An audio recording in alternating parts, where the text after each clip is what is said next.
She sold out arenas, broke 62 records, and made an entire league rich overnight. So why is the WNBA letting its own fans boo her off the court? What you're about to see is going to make your blood boil. On one side, you've got a superstar rookie getting showered with love and praise before she's even played 10 games. On the other side, you've got the player who single-handedly saved a struggling league, getting booed, targeted, and treated like an outsider from day one. Same league. Same rookie stage. Two completely different worlds.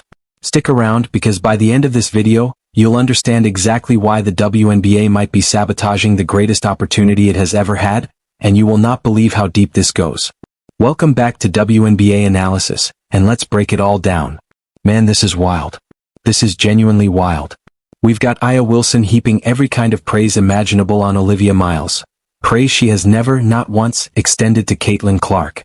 It's almost poetic how it's turned out because Caitlin Clark is the reason half of these players are living a different life right now. She got people on private jets. She got people rich. She got people recognized in public. She made the entire league relevant, and yet here we are. Watch that energy for a second. Watch how excited people get talking about Aya Wilson rolling out the red carpet for Olivia Miles. Now hold that thought because we're about to show you the complete opposite treatment Caitlin Clark has received since the day she stepped into this league. Same league, same rookie experience, same stage, but a completely different reception. And that contrast reveals something deeply uncomfortable about how the WNBA has handled its biggest star in decades. So here's what Aya Wilson actually said about Olivia Miles. You're a star for real. You're a star. You're going to have a really good career in this league. Direct, public, immediate validation from the league's reigning MVP. Now try to remember Aya Wilson ever saying anything close to that about Caitlin Clark. Go ahead, try. Because we can't either. What we do remember is Aya Wilson appearing frustrated about Caitlin Clark's signature shoe deal, going on what looked like a public grievance campaign about it. Not a welcome. Not a compliment. Frustration over sneakers. That's the pattern. Paige Bueckers got red carpet treatment before she even declared for the draft. Olivia Miles is getting celebrated after a handful of games.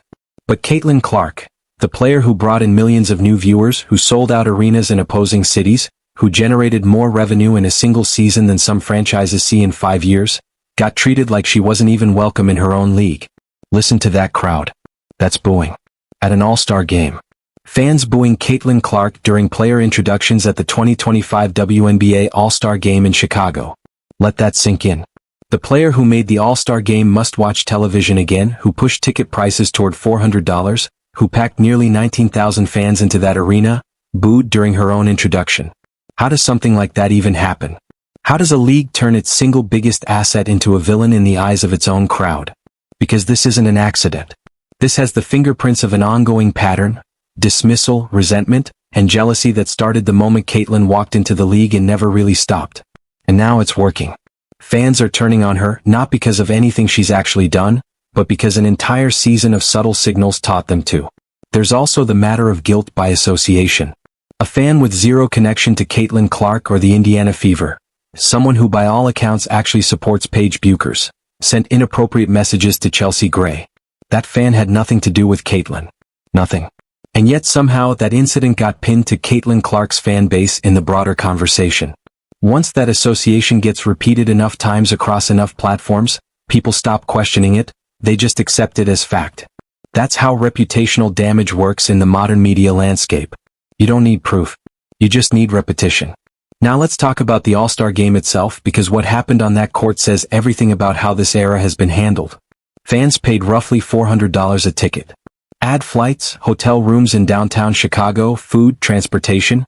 Conservative estimates put the total cost of the weekend well over $1,200 to $2,000 per person, and that's on the low end. And what did they get for that investment? Watch this. A wide-open 4-point range shot completely airballed, with nobody even pretending to play defense. Not a heat check. Not garbage time. Just a full airball in the middle of a nationally broadcast showcase game. Then you've got a block that looked more like a light tap than an actual contest, followed by laughter from both players like it was a scrimmage at a rec league gym. Players casually walking the ball up the court. Zero defensive intensity for 48 straight minutes. Look, we get it. All-Star games across every sport tend to be relaxed. Nobody wants a season-ending injury in an exhibition. Fair enough. But there's a real difference between playing loose and outright disrespecting the people who paid thousands of dollars to be in that building. NBA All-Star Games get criticized too, sure, but at least fans walk away with highlight reel dunks and jaw-dropping shot-making. What did WNBA fans get here? Airballs and inside jokes between players who clearly weren't invested in the moment. To be fair, there were flashes, a genuinely impressive dunk that got the crowd on its feet for a moment. Credit where it's due. But one highlight play doesn't erase 48 minutes of players visibly checked out of the biggest showcase night of their season. And here's what makes this particularly painful given everything else going on. The WNBA finally has mainstream, casual sports fans paying attention. Finally has the eyeballs. Finally has the chance to convert curiosity into long-term fandom. Millions of first-time viewers tuned in, maybe because they'd heard the name Caitlin Clark, maybe because they were simply curious about women's basketball for the first time in their lives. And what did the league put on national television for them? Players walking through possessions, airballing open shots and laughing about it on camera. What's a first-time viewer supposed to take away from that? Why would they ever come back? So let's connect the dots because this was never just about one underwhelming All-Star game. This is about a league that may have completely fumbled the single greatest opportunity in its history, and that fumble traces directly back to how Caitlin Clark was treated from the very beginning. When Caitlin entered the league in April 2024, she brought something the WNBA had genuinely never experienced at this scale: real, mainstream cultural relevance. Her final college game against South Carolina pulled in 18.7 million viewers on national television. Her college games routinely outdrew NBA playoff broadcasts. She had crossover appeal with casual sports fans who had never watched a single minute of women's basketball before in their lives. She was, by every measurable standard, a generational marketing phenomenon, exactly the kind of star the league had spent decades hoping to find. And how was she welcomed? With resentment. With physical play that, at times, crossed clearly from competitive into targeted. With backhanded comments about privilege. With near total silence every time she broke another record. Incidents involving contact well beyond ordinary physical basketball went largely unaddressed by the league. The unspoken message was loud and clear. We don't want you here and you're going to have to earn this the hard way. Now put that next to how Aya Wilson welcomed Olivia Miles. Instant public praise. You're a star for real. No gatekeeping period. No hazing. Just open arms. Same story with Paige Bueckers, celebrated before she'd even declared for the draft. So what's the actual difference? What separates Olivia and Paige from Caitlin in the eyes of the league's veterans? Here's the uncomfortable truth almost nobody in the WNBA wants to say out loud. Caitlin Clark represents everything the league claims it wants, and, quietly, everything it resents. She's popular with mainstream audiences. She's pulling in corporate sponsorship dollars.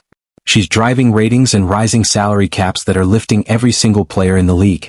But she did it without waiting her turn inside the league's internal hierarchy. She didn't grind through years of obscurity first. She just arrived and immediately became the face of the sport.